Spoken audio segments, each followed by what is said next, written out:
ya uno de los temas más importantes en la parte neurológica, especialmente por el tema de la prevalencia.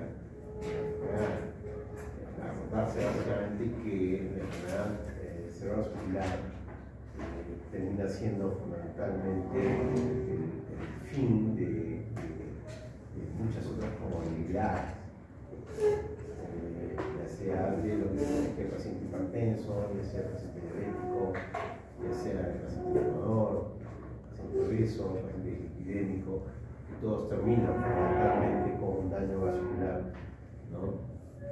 Y terminan básicamente lesionando. De tal manera que la prevalencia de la enfermedad está sumada evidentemente a la mayor cantidad de enfermedades que vayamos teniendo, como comorbilidades en general en la población adulta.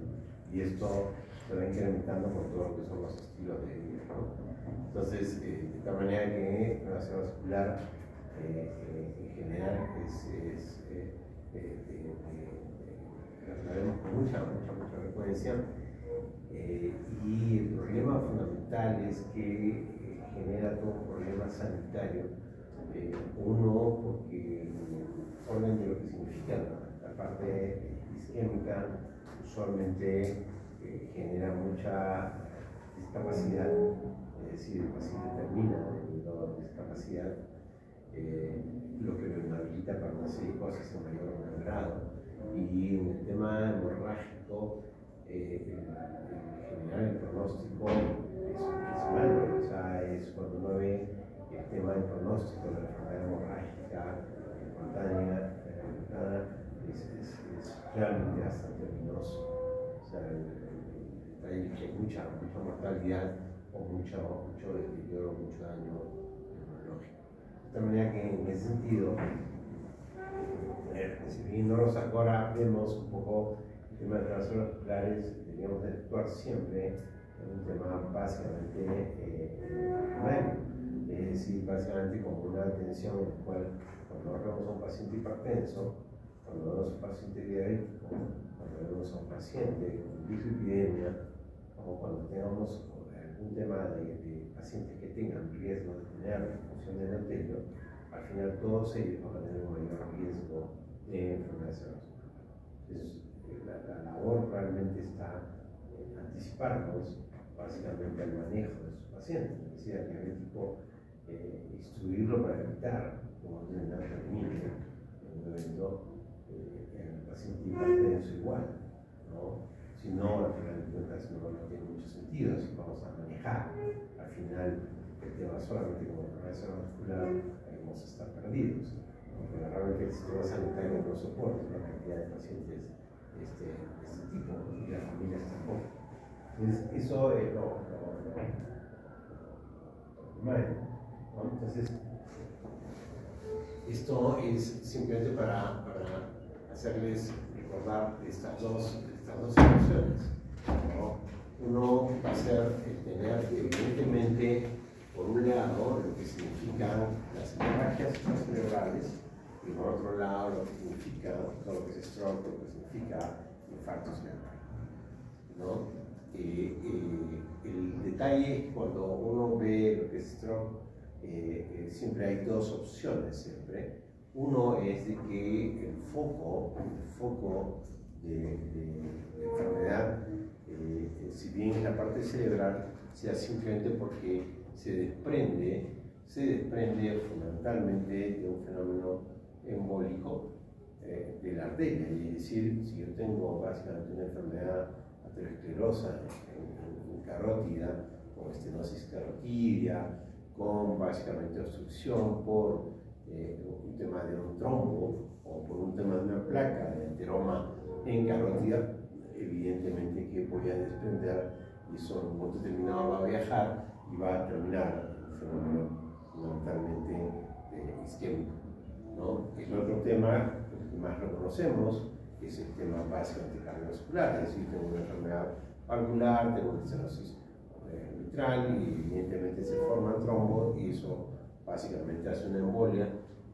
pero eso, digamos, compromete varias áreas. O sea, no solamente es encontrar el paciente fibrilador, sino evidentemente también a un paciente que tenga un problema carotidio, que es el que puede ser el foco de origen. Y el otro tema, evidentemente, está cuando el paciente ya tiene daño vascular importante, entonces es la misma arteria arriba, en la parte intraparenquimal y cerebral, la que se obstruye, ¿no? Como si fuera una enfermedad coronaria, ¿no? Entonces, esas son las dos causas, ya por propia lesión vascular, básicamente de la parte lateral, vamos a ver. Entonces, estos son los dos escenarios que vamos a ver. O sea, es básicamente isquémico o es un tema hemorrágico, ¿no?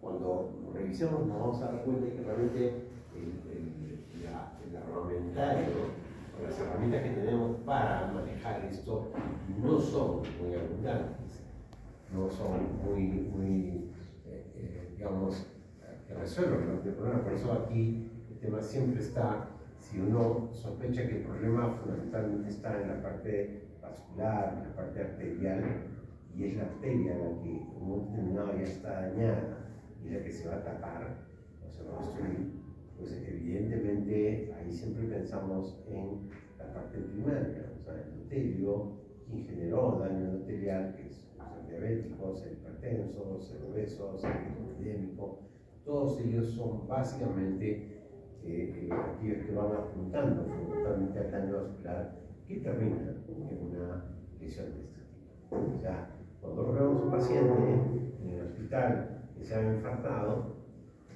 y al final la gente llora y se preocupa, el detalle siempre se dice lo mismo.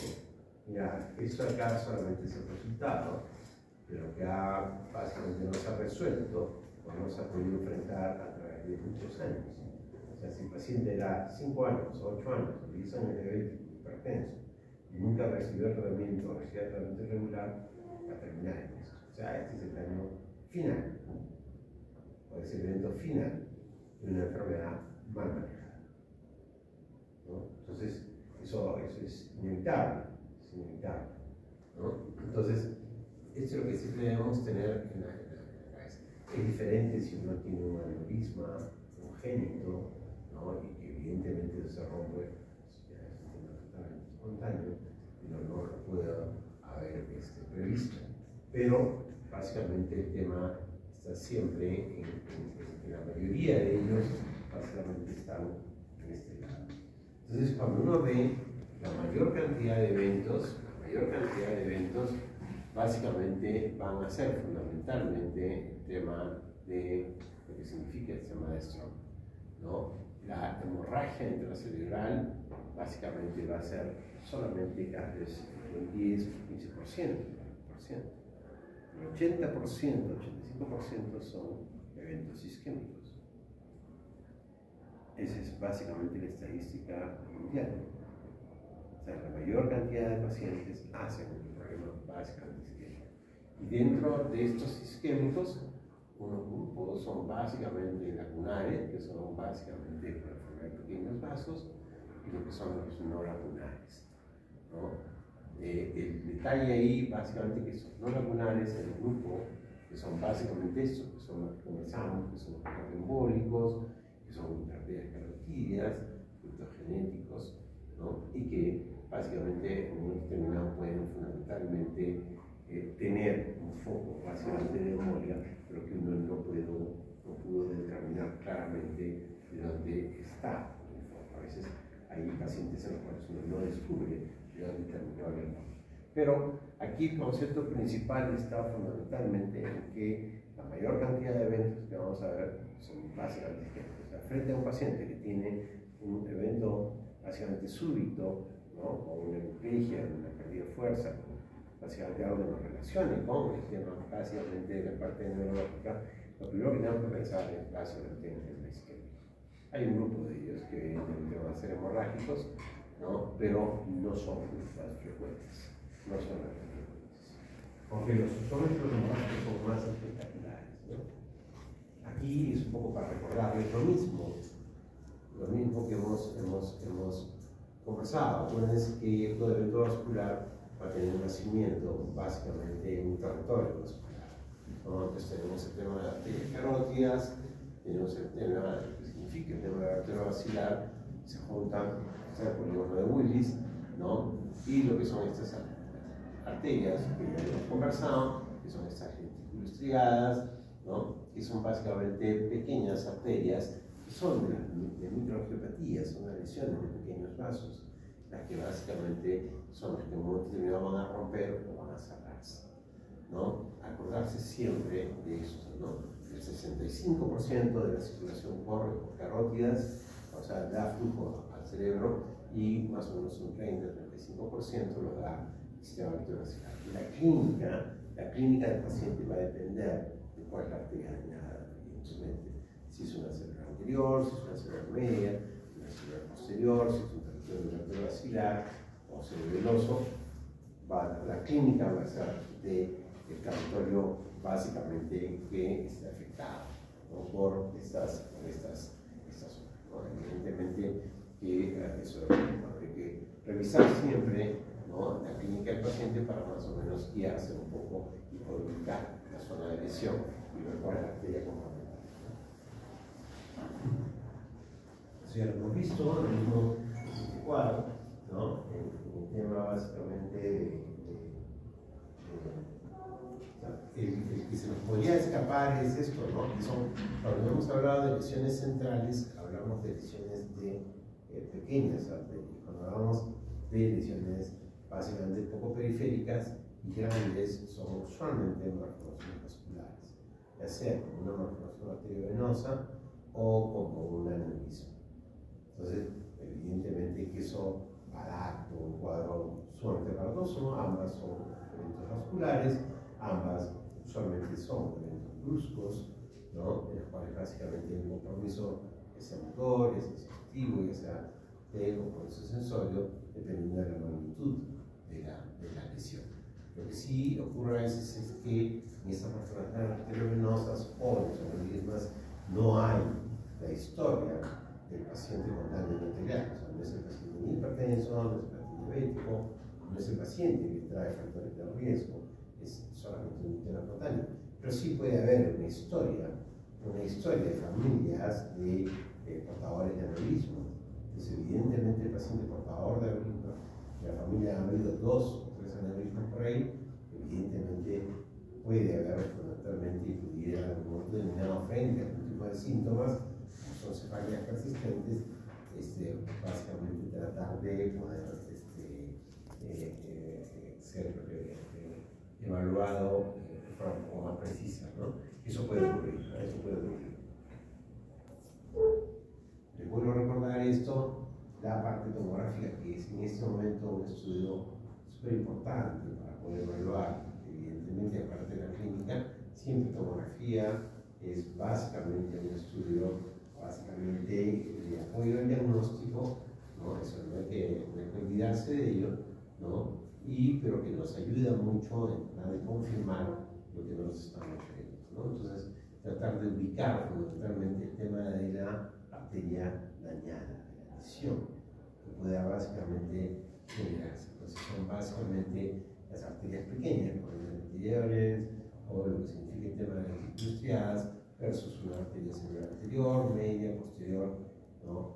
Para poder tratar de explicarnos un poco la clínica o básicamente la tomografía. Entonces, ¿eso qué es? ¿Qué es? ¿No? Una hemorragia, ¿no? Eso lo tiene que tener ya súper grabado, ¿no?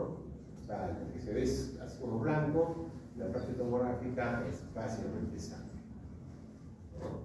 Entonces, eso es una hemorragia y si se dan cuenta, esa hemorragia está casi central, ¿no? Entonces, eso básicamente podría corresponder. Y acá, usualmente ustedes van a ver que esto está acompañado usualmente de un halo que rodea fundamentalmente a la lesión. Esto básicamente genera fundamentalmente un edema cerebral, sangre que inunda parénquima. Entonces, cuando la sangre inunda parénquima, toda la parte que está al costado hace edema, hace básicamente una lesión que en un momento determinado lo que va a provocar es un efecto de masa, de mayor o menor grado, que lo que hace es comprimir ventrículos, ¿no? Va a comprimir, acuérdense que lo que conversábamos, el cerebro es una caja inextensible, ¿no? El único sitio hacia donde va a expandirse es hacia abajo, hacia la parte del tronco cerebral, donde está todo lo que significa el sistema activante, el centro respiratorio, el centro muscular, ¿no? Entonces, si esto es muy importante y da un efecto más importante, va a comenzar a generar aumento de presiones intracranianas, va a aumentar el flujo sanguíneo, va a disminuir el flujo sanguíneo cerebral, el paciente entra con un compromiso accesorio y va a haber mayor daño. Esas son las implicancias que tenemos cuando vemos básicamente el tema de una tomografía. Esa acá es también una hemorragia, ¿no? Esto acá sería la arteria comprometida. ¿Cuál sería ahí? No. El posterior. Entonces sería casi la cerebral posterior, ¿no? Entonces las clínicas que se van a presentar van a ser diferentes dependiendo del área que se afecte, ¿no? Aquí hay zonas que son básicamente centros visuales. Una de las cosas que puede ocurrir ahí es que el paciente comience a tener problema visual, no del mismo tema ocular, sino de lo que son los centros básicamente de visión, ¿no? ¿Eso qué sería?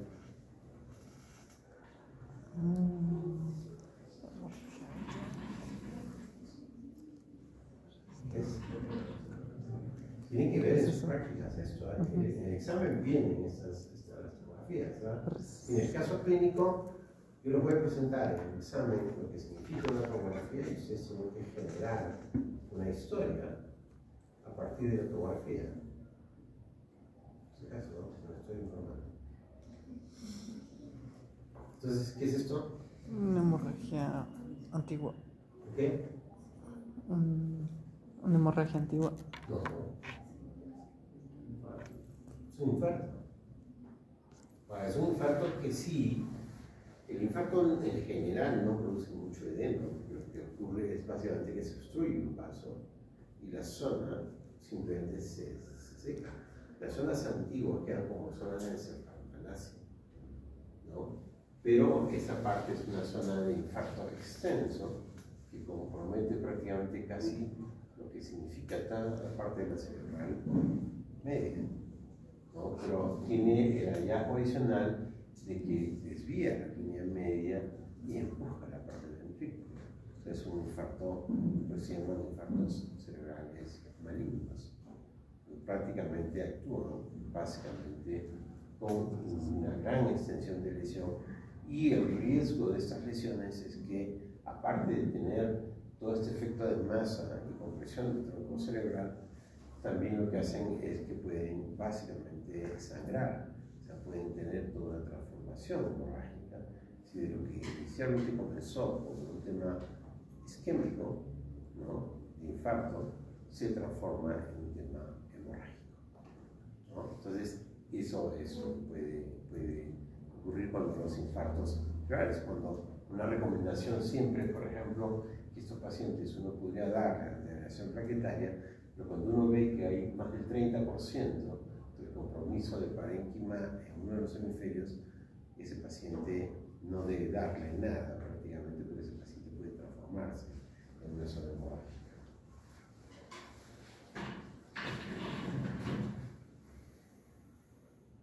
Estos son diferentes tipos de imágenes. Eso aquí, por ejemplo, ¿qué es?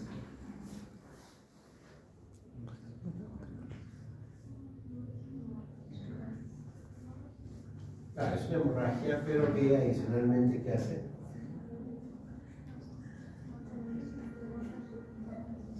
¿Qué está invadiendo?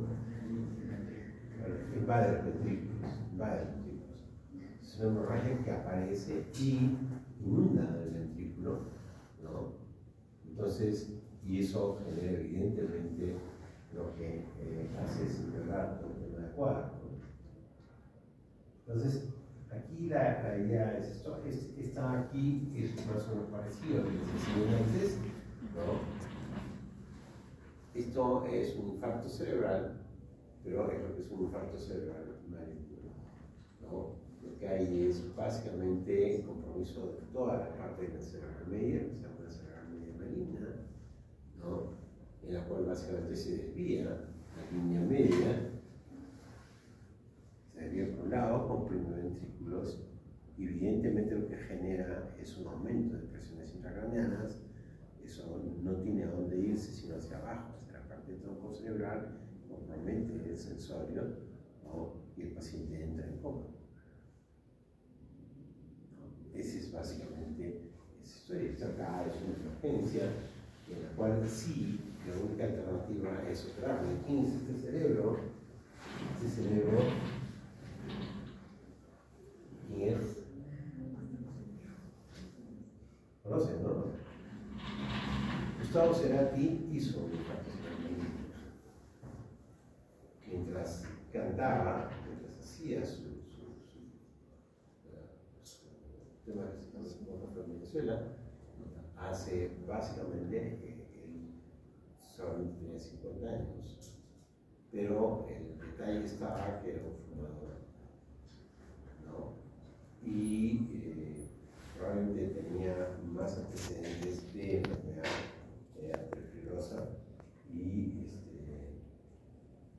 entonces básicamente lo que hizo fue el gran maligno mientras actuaba. Entonces ahí probablemente lo que han tenido que hacer es probablemente hacerle una craniotomía para poder tratar de ayudarlo, cosa que no se hizo. El paciente entró fundamentalmente con un daño cerebral, lo tuvieron prácticamente en coma y fueron casi 5 o 6 años para morirse, ¿no? Porque al final terminas en eso, o sea, con un daño neurológico, básicamente de una magnitud que ya no permite ningún tipo de ayuda. Ese es el problema. Entonces, frente a un paciente con estas características y con todo el antecedente, la idea era un poco tratar de actuar un poco más preventivamente. No se hizo, siguió su camino y el evento final fue totalmente inesperado. ¿No? Básicamente hacer un infarto de este tipo, el cual se murió.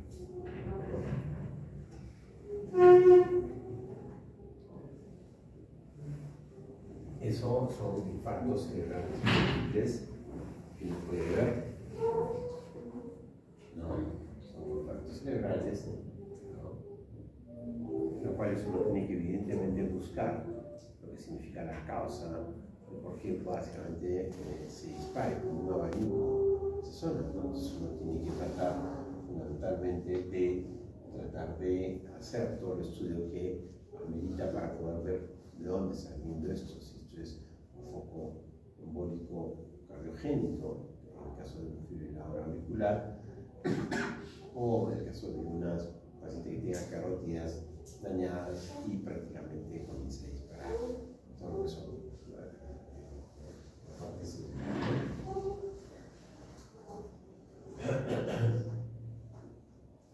¿No? Entonces, esto acá también un infarto, ¿no? Entonces, aquí solamente para hacerle recordar este tema famoso del flujo sanguíneo cerebral, solamente para volverse a recordar, tiene que grabarse esa información, que es básicamente que el flujo sanguíneo cerebral de 50 a 55 mililitros, ¿no? Sin gramo de tejido por minuto. Eso es un tema que es básicamente necesario recordar, ¿no? La disminución, en este caso, cuando uno habla de un infarto cerebral, uno está hablando de que una arteria básicamente se va a obstruir, entonces va a dejar de haber circulación en una determinada zona de parénquima cerebral. La disminución del flujo sanguíneo en esa zona va generando que, si es que el flujo sanguíneo va bajando, básicamente a menos de 25, entre 20 y 25 hay déficits transitorios. Si es que estoy ya a 15, 18 hay hiperventilación sináptica. Si es menos de 10 el tejido se muere. Entonces, eso es la parte importante de poder conocer el concepto del flujo sanguíneo cerebral. Entonces, la única medida que uno tendría que tener a la mano es restablecer flujos sanguíneos cerebrales.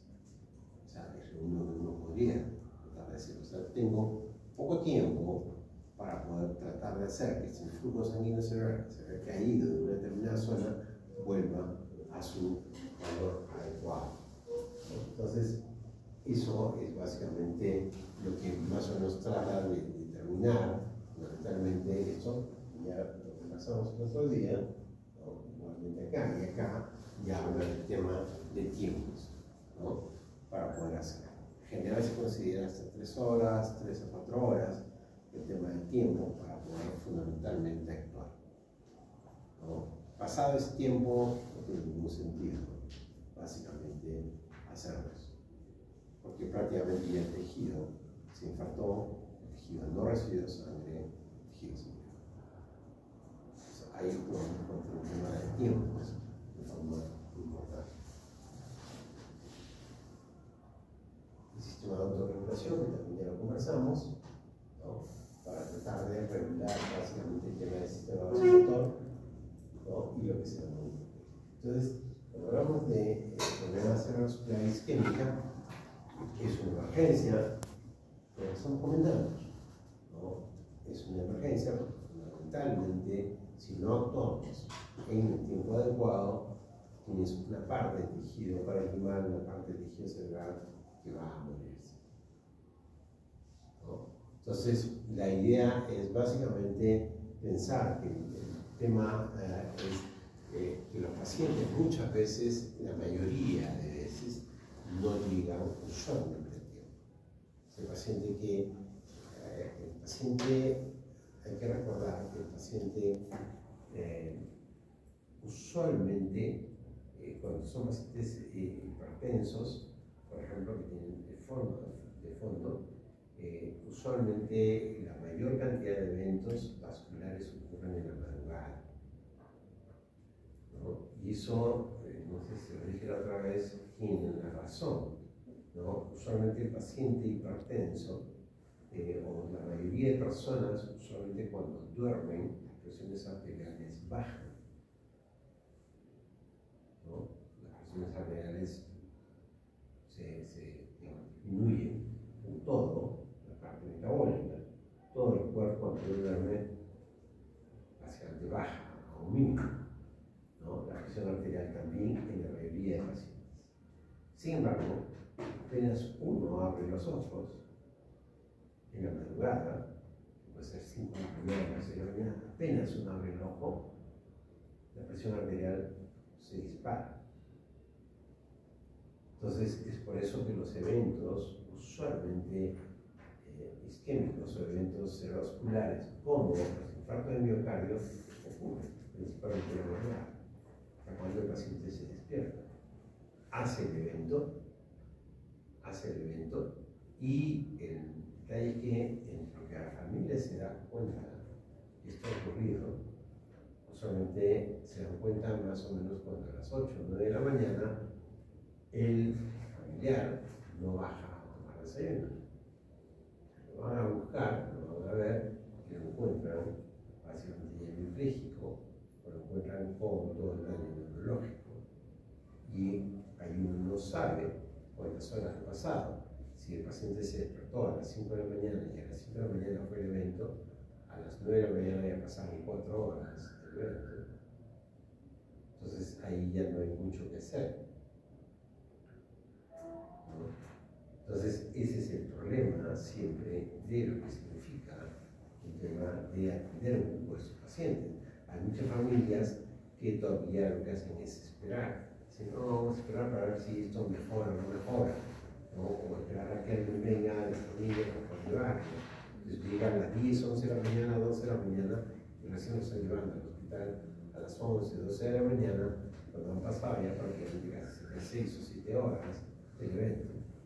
Entonces, en donde ya prácticamente uno no puede hacer absolutamente nada. La medicación que se utiliza acá es una medicina que es básicamente disuelve el coágulo, ¿no? Pero el detalle está que esta medicina está alrededor de un precio de un tratamiento, son solamente naufragos, está alrededor de tratamientos y farmacología, más o menos, ¿no? Entonces, el tema es, no tiene ningún sentido. Si yo voy a recanalizar un área cerebral y la puedo reprofundir, pero si el tejido ya está muerto, no tiene ningún sentido. No tiene ningún sentido, ¿no? Entonces, el problema siempre es el tema del tiempo de atención de estos pacientes. ¿Ya? El diagnóstico no es complicado. El tema es básicamente agarrar tiempo al paciente para poder recibir el tratamiento adecuado. Entonces, el detalle de la clínica del paciente va a ser, como les digo, dependiente de ese daño. Porque se nos pueden escapar y tenemos que estar siempre atentos, ¿ya? Es algo que significan los aperturas vasculares. Las aperturas vasculares a veces se nos pueden escapar, porque presentan una clínica un poquito diferente, ¿no? Porque básicamente comprometer una parte de lo que significa el tronco cerebral, la pared craneal de ese lado, o lo que significa el sistema cerebelo. Entonces, ahí es donde a veces no hay tanto déficit motor como tal, sino fundamentalmente. Entonces, la idea siempre es tratar de estar atentos a lo que significa qué cosa es lo que hay que hacer. Bueno, evidentemente que sí, la tomografía es lo que más en la mano tenemos, ¿no? La resonancia es importante, es una opción, sí, sí, ¿no? Pero el detalle es que a veces uno no la tiene tan a la mano como la tomografía. Y el segundo es el costo es mayor. El otro es básicamente que en la resonancia es un procedimiento que toma por lo menos una hora y hace que el paciente no pueda ni siquiera moverse para poder hacer, ¿no? En cambio, la tomografía es un procedimiento que dura muy poco tiempo, ¿no? Es muy rápido, entonces uno puede hacerlo con primer estudio. ¿Cuál es el único problema con la tomografía? Cuando uno hace muy temprano, las tomografías a veces no encuentran visión, ¿no? Entonces, el siguiente paso sí probablemente sea hacerle una resonancia, ¿no? O hacer una tomografía. El tema es fundamentalmente la toma de decisiones para poder básicamente lo que realmente da, ¿no? De todas maneras uno puede hacer un programa, una radiografía para poder básicamente ver lo que son básicamente el estudio de la ecocardio para poder ver si tenemos un embólico de infartos, ¿no? Para poder ver básicamente el tema del Doppler carotidio, un estudio importante para poder ver si encontramos placa ateromatosa carotidio que nos permita explicar por qué es el proceso básicamente embólico, ¿no? Evidentemente si el paciente tiene los factores de riesgo para poder corregirlo, ¿no? Pero evidentemente que esto es un tema de trabajo que uno tiene que hacerlo con el paciente apenas ingresa. Está completamente estudiado en las primeras horas y como yo básicamente para tratar de definirlo adecuadamente, ¿no? Y darle el tratamiento, ¿no? Si yo tengo un paciente que está con un problema de una radiografía, con un problema granular, si tengo una placa ateromatosa, pues habrá procedimientos que se pueden hacer para poder estudiar, ¿no? Y poder tomarle o darle alguna alternativa. El diagnóstico diferencial es más o menos lo que más o menos ya habíamos planteado desde la primera clase que tuvimos. O sea, el problema aquí es que yo tengo un paciente que está viniendo en el capítulo que vemos en el paciente, es muchas veces una hemiplegia, entonces la hemiplegia nos tiene que llevar a pensar en un tema vascular, isquémico, hemorrágico, a un tema básicamente de problemas tumorales, un problema de trauma, a un problema fundamentalmente, en este caso de migrañas hemipléjicas, un problema infeccioso, en el caso de procesos cerebrales, ¿no? Y que puedan básicamente explicarnos, ¿no? Entonces es importante siempre no enfrentar solamente la historia así, la historia que nos ayuda mucho en el cerebrovascular es el inicio, la brusquedad del cuadro, ¿no? El paciente que inicia bruscamente un episodio usualmente nos apunta hacia lo que significa vascular.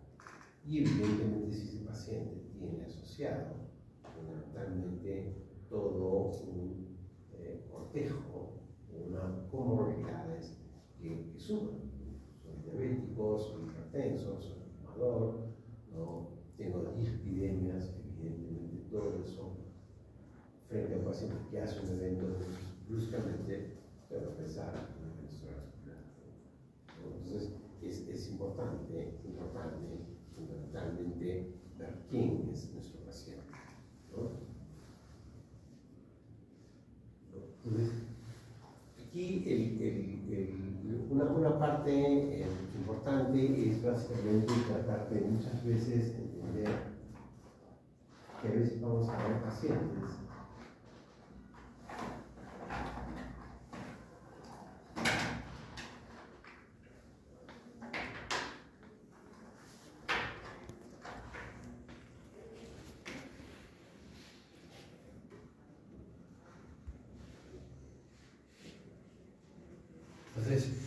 pacientes que usualmente cuando uno los va a ver y uno ve al paciente y lo lleva básicamente está parético, está pléjico, ¿no?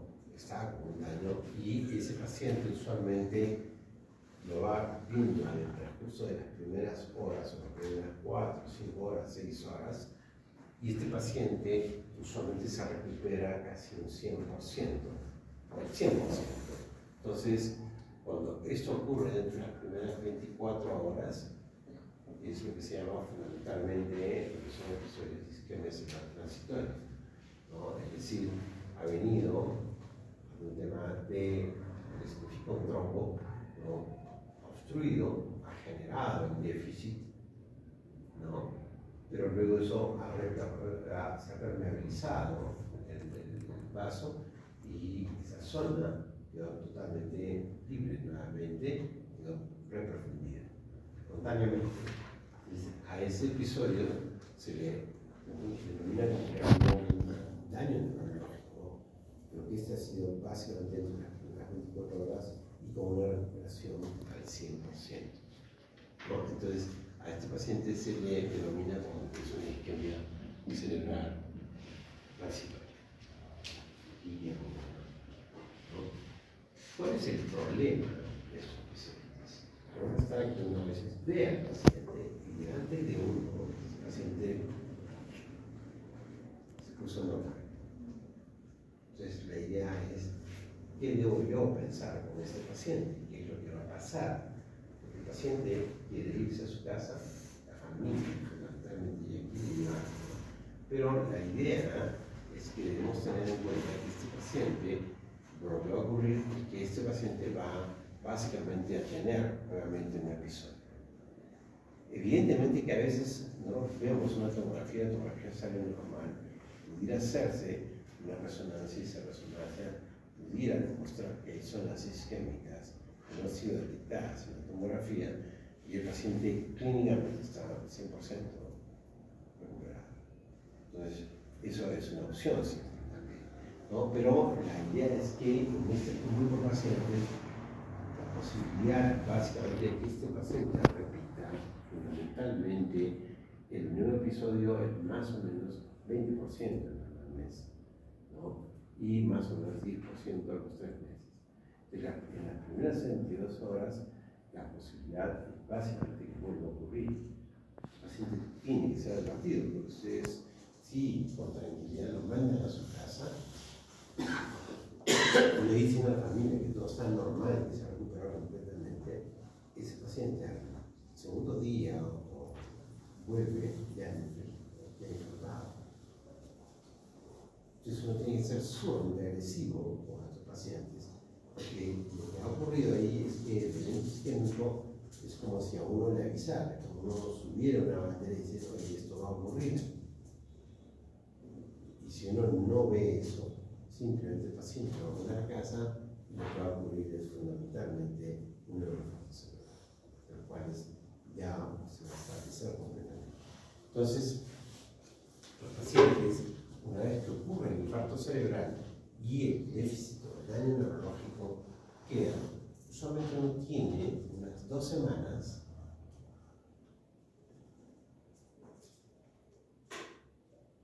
en lo que significa un déficit neurológico irreversible. Entonces, ¿qué significa el tener un déficit neurológico reversible? significa que básicamente el paciente ha hecho la zona de infarto cerebral, ¿no? Ya se estableció, está en parético, en pléjico, pero uno lo que tiene que hacer es trabajar mucho, fundamentalmente, con el paciente para poder tratar de ver su rehabilitación. El concepto que acompaña a eso es básicamente el que las células o las neuronas que están alrededor de las zonas dañadas tienen como mecanismo fisiológico lo que significa el concepto de neuroplasticidad. Entonces, usualmente en ese concepto, las neuronas comienzan a adquirir el trabajo, la función de las muertas. Entonces, lo que uno tiene que básicamente tratar de hacer es comenzar a trabajar en rehabilitación oportuna para que esas partes de neuronas que están al costado comiencen a tratar de poder fundamentalmente hacer una copia, hacer la labor de las muertas. Entonces el paciente puede, pero si no tiene estas 2 semanas para trabajar mucho, por eso que se llama déficit neurológico reversible. Lo peor que uno puede hacer, y a veces la familia no entiende mucho este tema, es cuando uno tiene que decirle a la familia, ¿sabes qué? Mejor no es conveniente, si hay un buen soporte en la familia de los mejores, a veces decirle, mira, ándate a casa, llévate a la casa, no lo dejes acá. O el tema de estancia hospitalaria sea muy corto para poder trabajar con él. Pero si uno lo lleva al hospital o lo tiene en la casa, lo tiene echado en una cama, el paciente no entra a una fisioterapia muy enérgica y el paciente pierde esa oportunidad de poder recuperar varias adecuadas. Entonces, eso, porque después de 2 semanas, ¿no?, hay lo que es el concepto de déficit neurológico establecido. Entonces, ya se estableció, después de 2 semanas, ya no hay mucho que hacer. Es decir, uno va a trabajar con el paciente, pero toda la mejoría ya va a ser mucho más lenta para poder recuperar la parte básicamente perdida. Y estamos hablando básicamente de un paciente que está pléjico, es un paciente que puede tener una afasia, puede tener una serie de daños y hay toda una dependencia básicamente familiar para poder atenderlo. Entonces uno tiene que hacer un trabajo muy enérgico con este paciente y la familia tiene que entender fundamentalmente lo que se quiere hacer. Entonces, eso es importante siempre de recalcar, ¿no?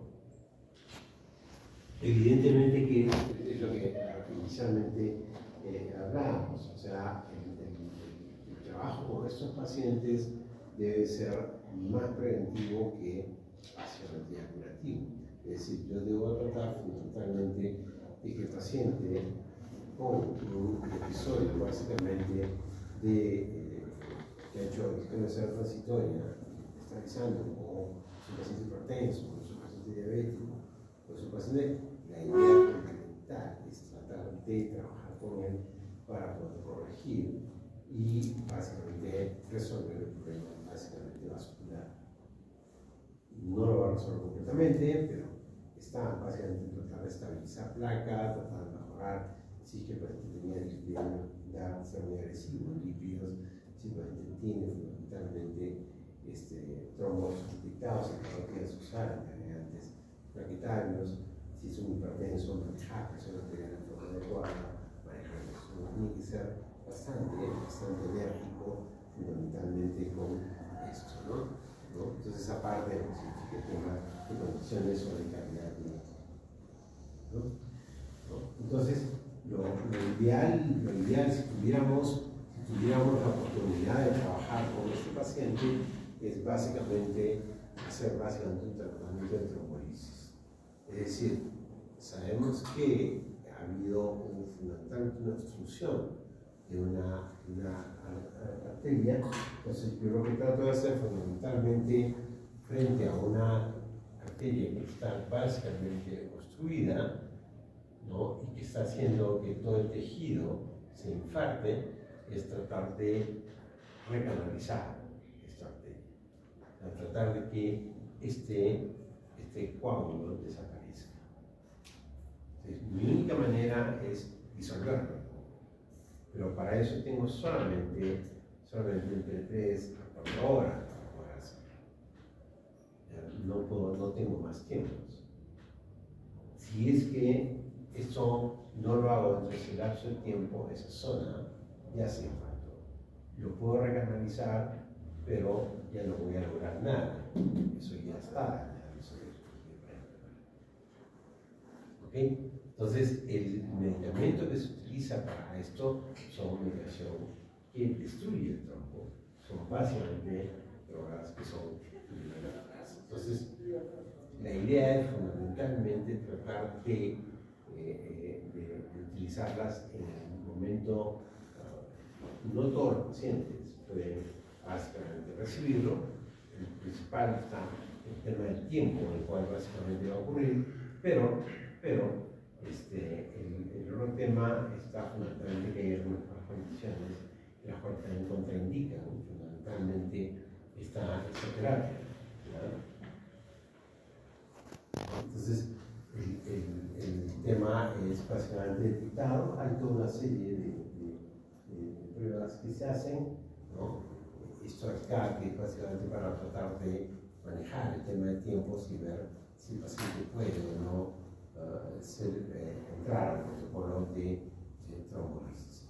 Aquí la idea es, no hemos tenido 1 o 2 pacientes, no hemos tenido la oportunidad de poder trabajar con esto, porque el problema de estos pacientes es que usualmente siempre nos llegan tarde, ya no hay opción para poder trabajar con ellos. Pero es importante tener la figura que esto es el tratamiento. Esto es el tratamiento, ¿ya? Para justamente tratar de mejorar o evitar fundamentalmente el daño neurológico. Si esto no se aplicó en el momento adecuado, no tiene sentido. Entonces el paciente ya se infartó y lo único que no vamos a hacer es manejar o evitar las complicaciones. Entonces hay pacientes que no son elegibles para trombolisis, ¿no? Si el paciente incluso va mejorando muy rápidamente y el paciente mejora, ya uno no lo tromboliza porque también tiene riesgos. La trombolisis también puede generar sangrado, puede generar hemorragia, ¿no? Pero evidentemente si ha habido convulsiones, si es que el paciente ha tenido cirugías en las últimas semanas, si tiene un inicio de tumor, evidentemente la idea es no trombolizar, ¿no? Pero hay la escala NIS, la que se trabaja con los pacientes para poder tratar de ver cuáles son los más adecuados, ¿no? El tema siempre está en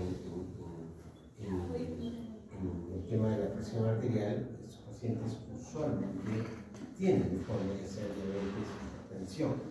Entonces uno tiene que tratar de mejorar sus valores de presión arterial y tiene que mejorar los niveles de glucosa.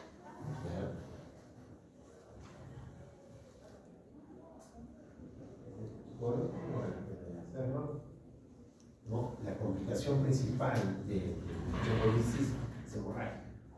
O sea, no es muy frecuente, pero de todas maneras es un riesgo que uno siempre tiene que básicamente plantearse, ¿no? A la familia, ¿no? El tema es básicamente, hemos determinado si es que uno tiene que utilizarla, medir bien el tema de los tiempos, medir bien la condición del paciente para poder básicamente usar la medicación cara, que tiene que ser aplicada de todas maneras en una unidad de UCI o que es hecho trauma, para poder tratar básicamente de resolver.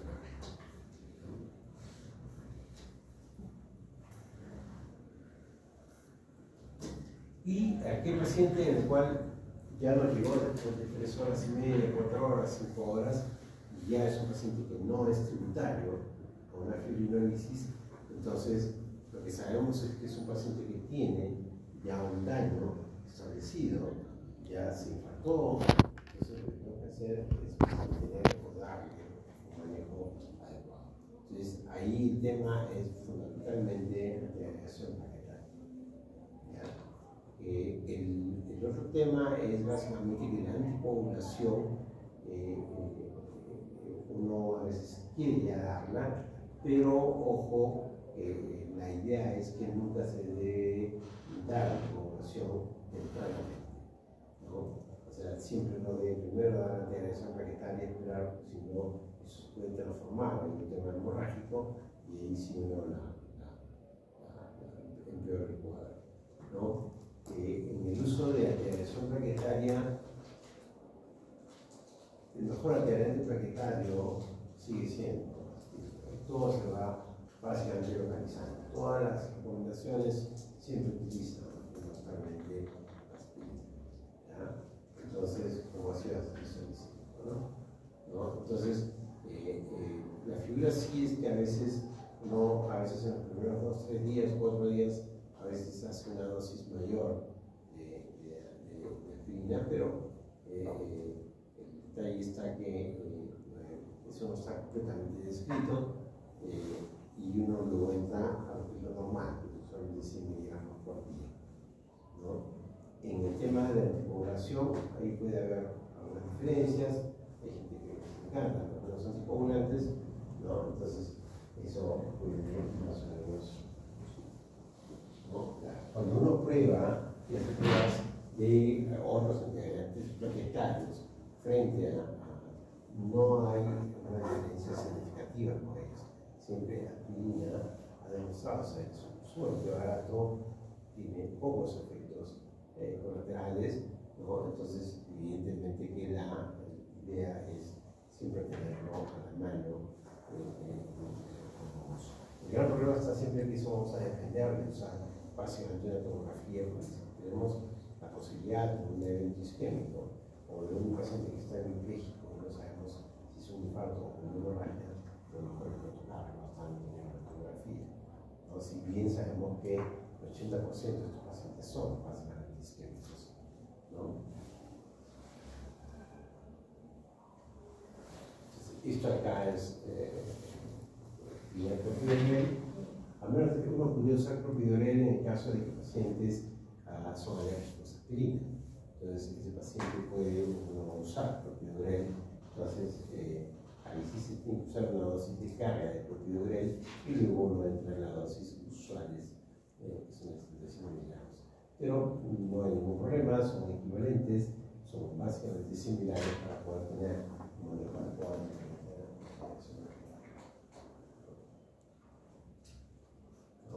Entonces, y la anticoagulación, la idea es básicamente que uno pueda usar anticoagulantes, paciente con fibrilación auricular que hace un evento isquémico, uno debe así automáticamente pensar en usar la anticoagulación, pero ojo, calma, la idea es que uno deba básicamente tratar de tener un poquito de calma para poder tratar de anticoagularlo, pero posterior a que se establezca bien toda la zona de impacto.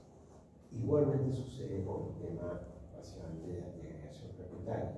Si uno ve más del 30% de una área de parénquima cerebral dañado, no debe ni siquiera usar antiagregación plaquetaria, ¿no? ¿Por qué? Porque el riesgo de que eso se transforme en hemorrágico es muy alto, y por eso uno empeora del paciente, ¿no? Entonces, eso es básicamente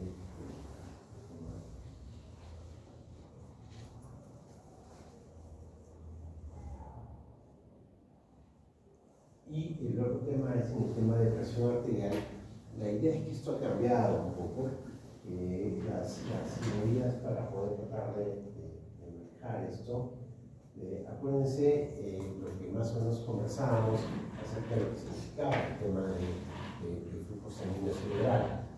Acuérdense básicamente que el cerebro es esto, que es una caja no extensible. El flujo sanguíneo cerebral entra, y si es que aparece una zona aquí y esta zona está haciendo un efecto de masa y se está aumentando la presión intracraneana, acordarse que el flujo sanguíneo cerebral es igual al PAN menos la presión intracraneana. Entonces, aquí la idea es actuar más lógicamente bajando la presión intracraneana, más que bajando. Aquí la respuesta de las presiones arteriales que suben en el momento cuando uno encuentra al paciente es básicamente la respuesta fisiológica. Por eso uno debe ser muy cauto en el manejo de la presión arterial, que hay que bajarla. Y por eso la craneotomía descompresiva viene a funcionar para poder hacer eso. Si uno le saca un pedazo, entonces esto se va a expandir hacia afuera y ya no se va a ir hacia el tronco cerebral.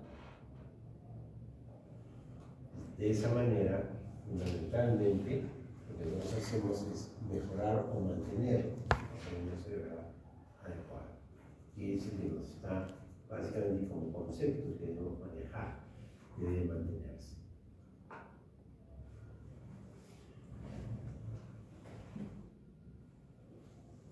Estos pacientes usualmente cuando ya están básicamente infartados, como hemos terminado, se van a complicar, ¿no? Y se complica porque son un paciente postrado, se hacen escaras, hacen infecciones urinarias, se infectan, ¿no? Se desnutren y se mueren.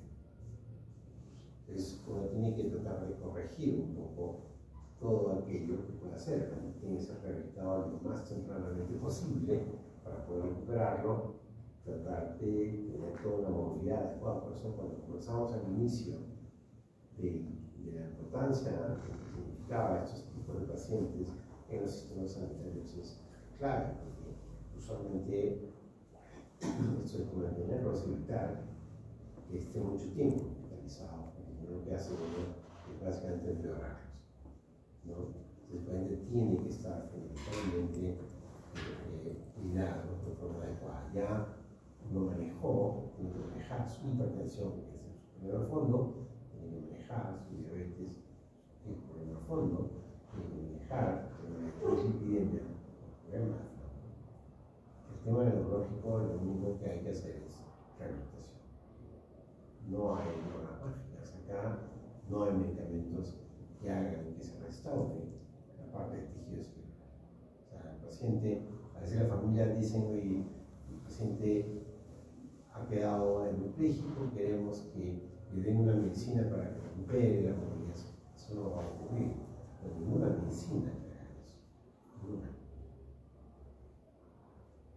Entonces, el detalle fundamental es tratar básicamente de que el paciente pueda básicamente manejar adecuadamente todas sus comorbilidades y con eso hacer que pueda mantenerse. Si no, ese paciente se va a deteriorar muy rápido.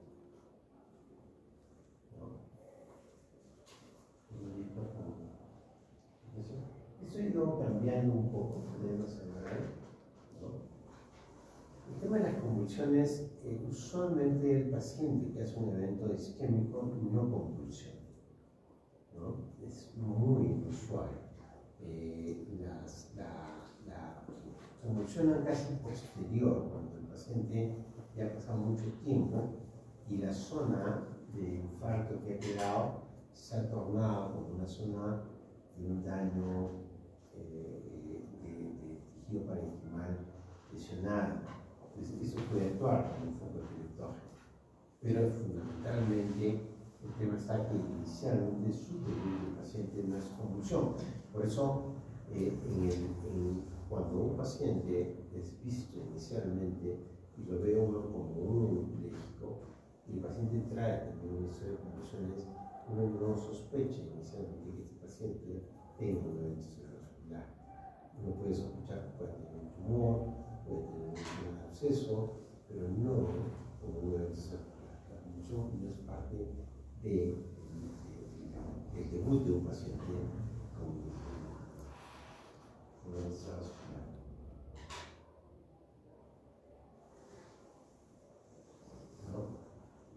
La transformación hemorrágica es un tema crítico en el paciente con infarto cerebral, ¿no? Y eso ocurre usualmente, por ejemplo, lo que no es siempre es este punto que es cuando tienes un infarto que es más extenso del usual, ¿no? Y uno intenta tratar de darle la relación cerebral, ¿no? Entonces el paciente se va a hacer una transformación hemorrágica y va a empeorar.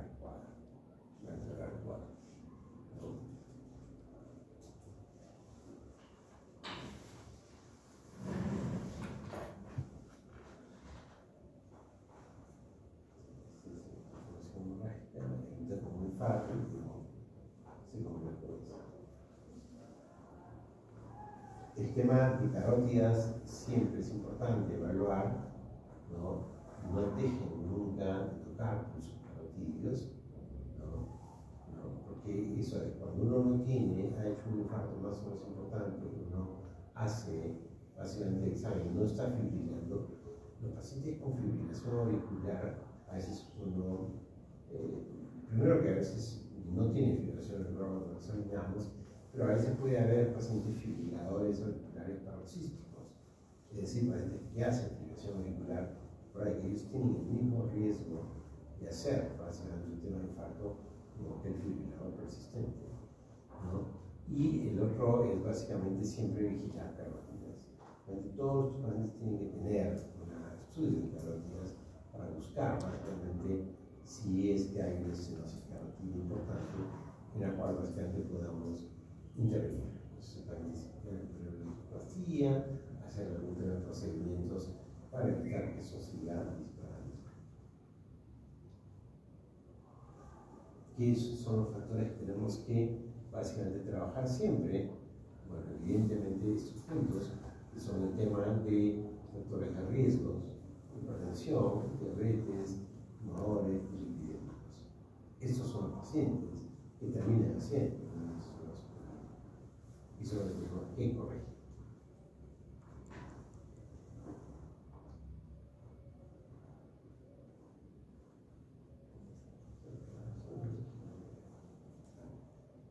Esta es una tomografía de un paciente que ha hecho un evento de un infarto cerebral.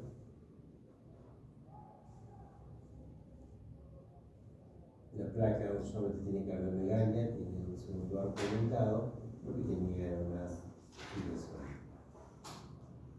Ahora, en el tema del otro grupo de pacientes, que son los que hacen básicamente hemorragia, esto ha ido cambiando un poco las recomendaciones. Las recomendaciones básicamente para lo que significa el tema del paciente que hace una hemorragia está básicamente en lo que significa el manejo. Frente a un paciente con hemorragia, lo único que podría quedar a veces es tratar básicamente de ver si puede retirar coágulo. La estadística, el pronóstico del paciente con una hemorragia es malo. Usualmente el 50% de los pacientes que hacen una hemorragia cerebral se mueren dentro de los 30 días. Y dentro de ellos, ese 50% que se mueren, el 50% se muere dentro de los primeros 3 días. O sea, tienes casi la mitad de la población muerta. Y el otro tema es que solamente hay un 4% de estos pacientes que llegan a hacer recuperación neurológica. El resto quedan secuelados. O sea, una hemorragia cerebral per se es un pronóstico malo. ¿No? Entonces nunca se les ocurra pintarles las cosas diferentes a los pacientes. Entonces el paciente que tiene una hemorragia cerebral espontánea, ruptura, por un tema de hipertensión, diabetes y cosas, en general su pronóstico no es bueno. No es bueno. Entonces, no le ofrezcan otras cosas. No van a tener muchos problemas.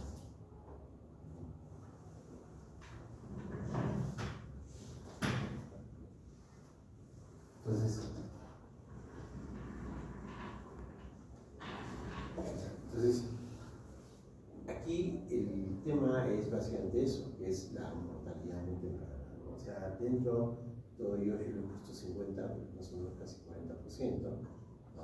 Que son básicamente el tema de todo el resto no le va a ir bien. Todo el resto no le va a ir bien. Entonces, pacientes con hemorragia cerebral pueden ser fundamentalmente porque hay fundamentalmente pequeños vasos dañados, que son estas arterias pequeñas, que son básicamente las lentículas estriadas, ¿no? Que son básicamente las que pueden, básicamente, es parte de que significa la parte de la enfermedad microhepática del diabético, del hipertenso. Entonces uno debería actuar básicamente de forma primaria sobre estos pacientes. Uno tiene dos grupos de pacientes, que son aquellos que tienen básicamente pequeños vasos, que son la arteriosclerosis, la hipovialinosis, y lo que es la angiopatía amiloide como parte del daño vascular, ¿no? El detalle fundamental es que en el tema de arteriosclerosis, básicamente el tema son todas estas arterias pequeñas, que son las retículas striadas, las cuales que son las que básicamente se van a romper. Usualmente detrás de ellas está el diabético, hipertenso, fumador y lipidémico. En la angiopatía amiloide cerebral cambia esto, ¿no? Ya es un paciente que usualmente tiene otro tipo de características y usualmente son pacientes que ya tienen un tema de problema genético y lo cual básicamente hacen un tipo de daño básicamente en pared vascular, ¿no? Entonces estos pacientes usualmente hacen básicamente lesiones que son un poco diferentes, pero que son no acompañadas necesariamente de todo el cortejo de la comorbilidad tradicional como es el diabético y el hipertenso. Pero independientemente de ellos, el problema está que uno no tiene muchas posibilidades de poder ofrecerles algo a los pacientes. No hay un tratamiento que se haya demostrado que vaya a proteger básicamente la parte de tejidos. No hay. O sea, todo el tema de drogas neuroprotectoras, drogas, está en lo que significa tratar de evitar que ese cerebro trabaje como más, ¿no? Va a evitar, o sea, tratar de establecer un flujo sanguíneo cerebral adecuado, tratar de mejorar que no haya mucho edema cerebral, tratar de que este paciente no haga fiebre, que no haga hipertensión arterial importante, ¿no? Que sus glucosas estén controladas. Todo eso básicamente es lo que configura un poco el tema de neuroprotección, pero realmente no existe ningún medicamento que haya demostrado básicamente ser exitoso en poder básicamente lograr un tema de protección propiamente dicho. Eso va a ver, hay gente que utiliza algunos medicamentos, pero que no suena. El tema de manejar la hipertensión arterial en estos pacientes ha variado. En un primer momento determinado, hace unos 6 años tal vez, el tema era manejar un poco a través de lo que significaba la presión arterial media. Es decir, lo que yo trataba de hacer era controlar mi presión arterial media y tratar de bajarla, ¿no?, a ese paciente en forma muy paulatina, de forma muy lenta, para poder tratar de mantener los sanguíneos cerebrales. ¿No? Acuérdense que sí, la hemorragia, a diferencia del infarto, sí ocupa un espacio más o menos grande, produce edema, entonces ahí sí puede producir fundamentalmente en forma más importante aumento de presión intracraneal y compromisos troncales. Entonces, evidentemente aquí sí puede haber una mejoría si el neurocirujano trabaja o tiene una accesibilidad fundamentalmente de un determinado tamaño de coágulo, evidentemente trato de retirarlo para que de esa manera le alivie. Pero el concepto va hacia esto, ¿no? O sea, entender que si yo trabajo bajando presión intracraneana, no suele mejorar más. Si yo trato de trabajar sobre la presión arterial media, debo hacerlo también, debo ser más cuidadoso. Inicialmente, como les dije, el tema era básicamente que las recomendaciones iban a trabajar sobre la PAM. Estas últimas ya han bajado y la idea es trabajar un punto sobre la presión sistólica, ¿no? Más que para la presión arterial media. Entonces, uno debe tratar de bajar la presión arterial sistólica para poder de esa manera poder fundamentalmente tratar de que el paciente no deteriore flujos sanguíneos cerebrales. Esa es la parte importante.